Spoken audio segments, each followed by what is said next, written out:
Welcome to my channel. Please, if you are new, just take a few seconds to hit the subscribe button to get amazing contents. Just a few months ago, it was received knowledge that the Republican nomination was once his for the taking. Now, that's not the case. He is running. In the least shocking information of the year, a low-energy Donald Trump introduced that he is running for president once more closing night. The speech itself used to be additionally predictable, hitting the traditional authoritarian and nativist favorites. We heard about the invasion at the border and radical Democrats in the White House, all spiced up with the usual mixture of self-complimenting anecdotes and self-serving lies that we have come to assume from the former president. What was once a whole lot more fascinating was the nearly complete absence of outstanding Republicans in Mar-a-Lago, and even the lukewarm activity of the US media at a range of channels. Journalists have been analyzing Trump's run, whilst the former president used to be giving his speech on mute in the background. Even Fox News' Sean Hannity cut into the speech after a bit over half an hour. How the mighty have fallen. Just a few months ago, it was once acquired knowledge that the Republican nomination was once his for the taking. After Tuesday's uninspiring announcement, none of his opponents will sense intimidated. In fact, already earlier than the announcement, Mike Pompeo, Secretary of State underneath Trump, stated the announcement would now not change his very own decision to run. Taking a clear swipe at his former boss, he said, "We want leaders that are looking forward, now not staring in the rear view," replicate claiming victimhood. Similar sentiments have been expressed by different distinguished Republicans, such as South Dakota Senator John Thune. These responses are very a good deal in line with the dominant Republican narrative on the midterm elections, that they have been lost because of Trump. Calls for a post-Trump Republican Party have come from all aspects of the party and right-wing media system for days now.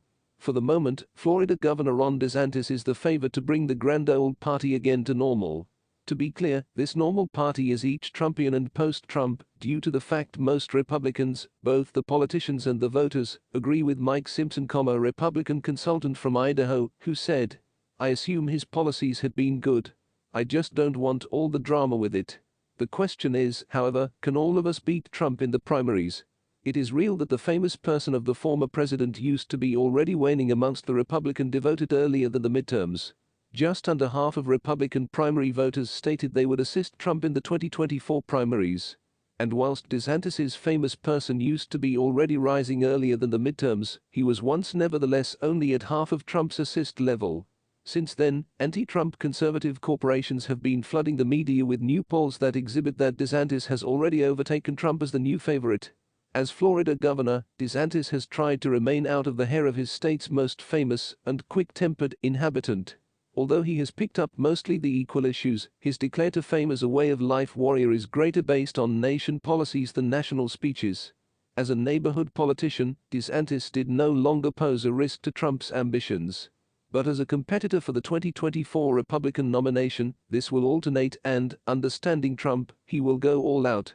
In fact, he has already begun the usage of a nickname, Ron DeSanctimonious, and each he and his daughter-in-law, Lara Trump, have made thin-veiled threats. The key problem of the Republican Party is that Trump does now not care about party. He does no longer even definitely care about being president again. Trump should run to remain out of jail. That is why all the media speculation about whether or not he has introduced too early is silly. The former president is dealing with an onslaught of legal cases on a broad range of troubles: mishandling of classified documents, insurrection, tax fraud, for which he desires a lot of cash and political coverage.